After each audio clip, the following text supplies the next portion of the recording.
CM మళ్ళీ ఇంకొకసారి జగన్ గారు అవుతే రాష్ట్ర పరిస్థితి ఎలా ఉండబోతుంది ఏపీ? సీఎం మళ్ళీ జగన్మోహన్ రెడ్డి గారు అవుతారు. రాష్ట్రాన్ని పరుగులు పెట్టిస్తాడు. అభివృద్ధి పదంలో, ప్రగతి పదంలో నడిపిస్తారు. ఇప్పుడు చెప్పే అన్నీ కూడా అభివృద్ధి ఏముంది ఏముంది అనేది వాళ్ళకి అజ్ఞానం అనే కళ్ళు పొరలు కమ్మి ఏమీ కనపట్ల. ఏది జగన్మోహన్ రెడ్డి చేసిన అభివృద్ధి ఒక మాయ కమ్మి వాళ్ళకేం కనపట్ల. ఆ మాయ పొర తొలగినప్పుడు అభివృద్ధి ఏంటనేది కనపడద్దమ్మా. పిఠాపురం నుంచి మనకు తెలిసిందే పవన్ కళ్యాణ్ గారు, వంగగీత గారు పోటీ చేయడం జరిగింది. గెలుపు ఎవరి వైపు ఉంటుంది? ఈసారి పిఠాపురం నుంచి పవన్ కళ్యాణ్ గారు గెలుస్తారా? అసెంబ్లీకి వెళ్ళే ఛాన్సులు ఉన్నాయా?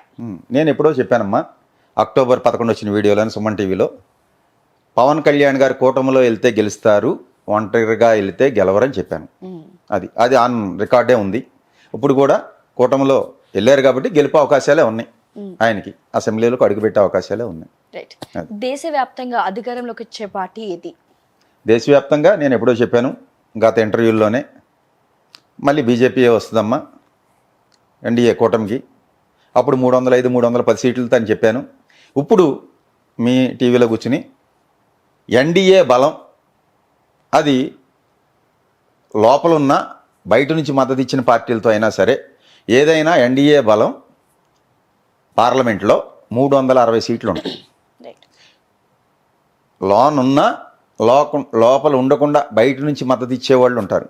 ఉదాహరణ జగన్మోహన్ రెడ్డి బయట నుంచే మద్దతు ఇచ్చాడు కదా బీజేపీకి గత 5 సంవత్సరాలు.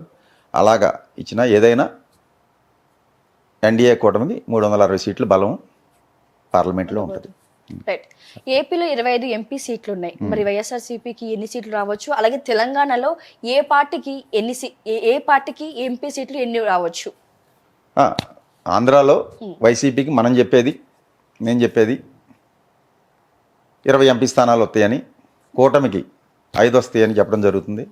అలాగే తెలంగాణలో కూడా కాంగ్రెస్కి ఒక 9 ఎంపీ స్థానాలు వస్తాయి. ఎంఐఎం ఒకటి వస్తుంది. ఒక బీఆర్ఎస్ 3 నుంచి 4 ఉండొచ్చు. బీజేపీ ఒక 3 స్థానాలు ఉంటుందమ్మా, ప్లస్ ఆర్ మైనస్. ప్రస్తుతం జగన్ గారి జాతకం ఎలా ఉంది? అలాగే బాబు గారి జాతకం ఎలా ఉంది? జగన్ గారి జాతకం అయితే ప్రస్తుతం ఆయన కన్యా లగ్నం, ఆర్ద్ర నక్షత్రంలో పుట్టాడు. బుధ మహాదశలో శుక్రుడి యొక్క అంతర్దశ నడుస్తుంది. రేపు నవంబర్ వరకు కూడా, అదే రేపు అక్టోబర్ డిసెంబర్ వరకు కూడా బుధ శుక్రులు ఇద్దరు అక్కడే ఉన్నారు వృచ్చికంలో. ఆయన జాతకం చూసామమ్మా. ఆయన జాతకం ప్రకారం మళ్ళీ 122 సీట్లు గెలుచుకుని మళ్ళీ ముఖ్యమంత్రిగా ఆయన ప్రమాణ స్వీకారం రేపు ఆంధ్రాకి మళ్ళీ చేస్తారు వైజాగ్లో. రైట్. ఇది సత్యం. సో సీఎం రేవంత్ రెడ్డి గారు ఇందాక మనం డిస్కషన్ చేసుకున్న ప్రకారంగా 5 ఏళ్ల పరిపాలనలో ఉంటారని కొంతమంది, ఉండరు అని కొంతమంది, మధ్యలో దిగిపోతారని కొంతమంది. ప్రస్తుతం ఆయన జాతరీత్యా ఆయన సిచ్యువేషన్ ఎలా ఉండబోతుంది? నేను చూశానమ్మా ఆయన జాతకం. వేరే విశ్లేషణలో చెప్పాను, ఆయనకి ఫలానా దశ స్టార్ట్ అయింది, ఈ టైం నుంచి ఈ టైంకి తప్పకుండా ముఖ్యమంత్రి అవుతారని ఆ ఇంటర్వ్యూలో కేసీఆర్ గారి జాతక విశ్లేషణ, ఈయన జాతక విశ్లేషణ కూడా చేసి చెప్పడం జరిగింది. ఆయన కొండారెడ్డిపల్లిలో 4:30కి పుట్టారు. ఈ లగ్నం మేష లగ్నం, సప్తంలో ఈ గ్రహాలు ఉన్నాయని, షష్టాధిపతి సప్తంలో ఉన్న బుధ మహాదశ ప్రారంభం అయింది. అయ్యాకే ఈయనకి సీఎం యోగం వస్తుందని చెప్పడం జరిగింది. అలాగే వచ్చారు. ఈయన పూర్తికాలం, మీకు లైవ్లో చెప్తున్నాను, పూర్తికాలం 5 ఏళ్ళు సీఎంగా కొనసాగుతారు. ఇంతకుముందు కూడా 2014లో కేసీఆర్ గారు అవుతారని చెప్పాను. 2019లో 18 డిసెంబర్ 13న కేసీఆర్ గారు మళ్ళీ ప్రమాణ స్వీకారం చేస్తారని చెప్పాను. అలాగే చేశారు. ఆయన రేపు సాయంకాలానికి దిగిపోతారని చెప్పాను. అదే జరిగింది. అది రేపు 2019లో కూడా జగన్మోహన్ రెడ్డి గారికి 126 ఎమ్మెల్యే సీట్లు ప్లస్ 21 ఎంపీ సీట్లు వస్తాయి అన్నాను. నన్ను అందరూ వీడు ఏదో అని చెప్పి ట్రోల్ చేసి అన్నారు. సరే, వచ్చాక తెలిసింది కదమ్మా. రేపు కూడా వచ్చాకే తెలుస్తుంది. ఈలోపు ఈ 10 రోజుల్లో 15 రోజులు ఉంది మన వీడియో వచ్చేటప్పటికి రిజల్ట్ వస్తుంది. 15 రోజుల్లో కామెంట్లు చేస్తూనే ఉంటారు. వాళ్ళందరినీ మనం పట్టించుకోవమ్మా. ఏది తెలంగాణలో బీఆర్ఎస్ పార్టీ అంతమైపోతుంది, ఇంకా కేసీఆర్ జైలుకి వెళ్తాడు అని అంటున్నారు. ప్రజెంట్ కేసీఆర్ గారి జాతక ప్రకారంగా ఆయన సిచ్యువేషన్ ఎలా ఉండబోతుంది గురు? అదే సిచ్యువేషన్ అయితే బాగోలేదమ్మా. నేను చెప్పాను అక్టోబర్ 9 నుంచి ఎప్పటి నుంచో ఆయనకి బాగోలేదు, బ్యాడ్ టైం స్టార్ట్ అయిందని. సో ఆ తర్వాతే డిసెంబర్ 19 వరకు ఉంది అది ఆ గ్రహం. ఆ జరిగే కాలంలో ఇబ్బంది ఉంటుంది అన్నాను. అదే టైంలో దిగిపోయారు, ప్లస్ పడిపోయి ఆయనకి సర్జరీ అయింది కూడా డిసెంబర్ 19 ముందే. సో ఆయనకైతే 2028 వరకు కూడా ఈ పార్టీ అయితే ఉంటుంది. ఆ తర్వాత ఆలోచించాలి ఉంటుందా ఉండదా అనేది. రైట్. ఇది ఒక పర్సనల్ క్వశ్చన్ గురువు గారు మీ గురించే. మీ దగ్గర ఉన్న ఒక మంత్రదండం ఒక వింతగా ఉంది, అసలు నేను ఎప్పుడు కూడా చూడలేదు దాన్ని. సో దాంతో జాతకం ఎలా చెప్తారు? దాంతో జాతకం చెప్పడం కాదమ్మా, భవిష్యత్తు చెప్తున్నాం. అది రేపు భవిష్యత్తు. అదే జాతకం అనేది కాదు ఇక్కడ. జాతకం అంటే హారోస్కోప్ కావాలి, గ్రహాలు ఇవి అవి అది డివైన్ ఆస్ట్రాలజీ అని చెప్పి విశ్వంలో ఉన్న శక్తికి, విశ్వంలో ఒక శక్తి నడిపిస్తుంది కదా, దానికి కనెక్ట్ అయ్యేదే. అది ఒక ఇన్స్ట్రుమెంట్ మంత్రదండం అనేది నేను చూసేది. ఇదంతా జనాల్ని మోసం చేయడానికి కానీ కొంతమంది చెప్పిన ప్రజలకి మీరు ఇచ్చే సమాధానం ఏంటి? తప్పే ఉందండి, యద్భావం తద్భావతి. ఇప్పుడు మీరు మోసం చేస్తున్నారు అనుకున్నారనుకోండి, నాలో ఒక మోసగాడు కనపడతాడు. ఇప్పుడు నేను పలికేది సత్యం అనుకోండి, నేను చెప్పింది జరిగింది చాలామందికి, వాళ్ళందరూ ఏమనుకుంటారు, ఓహో ఈయన చెప్పింది జరిగింది అని అనుకుంటారు కదా.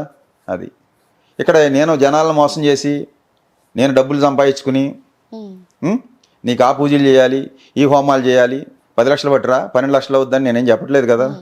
లేకపోతే ₹1,00,000 తీసుకురా, 50,000 తీసుకురా అని ఎక్కడన్నా నేను నా దగ్గర అడిగిన వాళ్ళకి గోచార రీత్యా ఈ గ్రహాలు బాగోలేదు, దశాంతర దశలు తీసే ఈ గ్రహాలు బాగోలేదు, ఇవన్నిటికి కలిపి ఎంఆర్పి ప్యాకేజ్ ఇది, లేకపోతే త్రయంబకేశ్వర్ వెళ్ళు, లేదా అక్కడికి వెళ్ళు, ఇక్కడికి వెళ్ళు, శని సింగనాపూర్ వెళ్ళు, శని బాగోపోతే, రాహుగ్రహం బాగోపోతే కుక్కి సుబ్రహ్మణ్య స్వామి దగ్గరికి వెళ్ళు, అని నేనే పూజలు ఏం చెప్పి ఇట్లా. రాహు నీ పక్కన ఇంట్లో రాహు ఉన్నా అక్కడ భగవంతుడు ఉన్నాడు. ఒకటికి ఎవరికో చెప్పాను నేను, గురువుగారు నేను కుక్కి వెళ్తున్నా అన్నాడు. దేనికి రా అన్న, ఆ రాహు సుబ్రహ్మణ్య స్వామి రాహు ఇప్పుడు నాకు అంతర్దశ జరుగుతుంది అన్నాడు. వాడు కూడా ఆస్ట్రాలజరే, తెలుసు అనమాట, మమ్మల్ని కోచింగ్ చేస్తుంటారు. ఈ రాహు గ్రహం నీ పక్కన లేదా అన్న అంటే, ఎక్కడుంది గురుగారు, కుక్కీలోనే ఉన్నాడు అన్నాడు. అవి పుణ్యక్షేత్రాలు అయ్యో ప్రశస్తమైన కాలంలో పుట్టిని అక్కడే ఉంటాడండి భగవంతుడు, నీ పక్కన ఉన్న విగ్రహంలో కూడా ఉన్నాడు, నువ్వు చూడగలిగే భావంతో ఉంటుంది అన్న. లేదు వెళ్తున్నా అన్నాడు. సరే నీ కర్మ వెళ్ళు అన్న. వత్త ఔటర్ రింగ్ రోడ్లో హైదరాబాద్ ఎక్కాక యాక్సిడెంట్ అయింది. హాస్పిటల్లో ఫోన్ చేశాడు, గురువుగారు కుక్కీ వెళ్ళి వస్తున్నాము, కారు చెత్త అయిపోయింది, మేము బతికున్నాము అన్నాడు. వెళ్ళకపోతే జరిగేది కాదు కదా. మరి కుక్కీలో ఉన్న రాహు ఏం చేసింది చెప్పండి. ఎంతోమంది పుణ్యక్షేత్రాలకు వెళ్తా యాక్సిడెంట్లే చనిపోతున్నారు. నిజమే. మరి ఆ భగవంతుడు రక్షించాలి కదా. అవును. కర్మని ఎవడో తప్పించలేడమ్మా. ఇక్కడ మేము కూర్చుని నేను చెప్పినా ఇంకోటి చెప్పినా ఎవడో చెప్పినా కబుర్లు చెప్తాం తప్ప కాలక్షేపానికి జనాలకి ఈ కర్మని ఎవడో తప్పించలేడు. ఇప్పుడు అక్కడ జగన్మోహన్ రెడ్డికి అవ్వాలని ఉంది, అదే అవుద్ది. అర్థమైందండి. దాన్ని నాకు ఇష్టం ఉన్నా లేకపోయినా ఎవడన్నా తప్పించలేము, దీన్ని ఎవడో మార్చలేము. ఏమి రాసి ఉంటుంది, ఫిక్స్ అయిపోయి ఉంటుందండి, అదే జరుగుద్ది. దానికి తగ్గట్టే ఆ జీవుడు డ్యాన్సులు వేస్తాడు. అర్థమైందండి. నేను ఆడతా అనుకునేది అజ్ఞానం. నేను సంపాదించే 100 కోట్లు లేదా బిర్లా టాటా అనుకుంటాడు. ఏది పెద్ద వాళ్ళు అందరూ వీడు సంపాదించేది 100, వీడికి లేనికి ముందు ఉంది డబ్బు, వీడు పోయాక డబ్బు ఉంటుంది. వీడు వర్తా డబ్బు ఏమి లేదు, కొత్తగా సంపాదించారు, తీసుకెళ్తా పట్టుకెళ్ళేది లేదు. నేను సంపాదించేది అనుకునేంటి, ఇప్పుడు ఇక్కడ కూర్చుని నేను చెప్పా జ్యోతిష్యం జరిగింది, నేను చెప్పే జరిగింది అనేది ఒక అజ్ఞానం. అది జరగాల్సి ఉన్నది జరుగుద్ది, దాన్ని తెలుసుకుని చెప్పడమే జ్యోతిష్యం. అది ఒక దైవానుగ్రహం ఉంటే వస్తుంది, అంతే తప్ప ఇక్కడ నేను చెప్పాను అనుకున్నాను అనుకోమ్మా, అది అహంకారం వస్తుంది, అది అజ్ఞానం. తర్వాత భగవంతుడు ఒకటి వేసాడు అనుకోండి, మళ్ళీ పాతాళంలో పోతాం. అది గురుగారు చివరిగా మంగళగిరి నుంచి లోకేష్ గారు అలాగే లావణ్య గారు పోటీ చేశారు. సో గెలుపు ఎవరి వైపు ఉంది ఈసారి? లోకేష్ గారు ఏమైనా గెలిచే అవకాశాలు? అదే 4 నెలల క్రితం అయితే గంజి చిరంజీవి టికెట్ డిక్లేర్ అయినప్పుడు ఒక 2,000-2,500తో గంజి చిరంజీవి గారు గెలవచ్చు అని చెప్పానమ్మా. సో ఆయన టికెట్ మార్చేశారు, చిరంజీవి సీట్ చినిగిపోయి మురుగుడు లావణ్య వచ్చింది అక్కడ. మరి ఎందుకు జరిగిందో ఇప్పుడైతే నాకు కనబడే ఇదిలో ఒక 2,500లో లోకేష్ గారే గెలవచ్చు అని చెప్తున్నాను. ఓకే, అది ఈసారి అయితే గెలుపు ఉంది, గెలవచ్చు. థ్యాంక్ యూ గురూజీ. అలాగేమ్మా.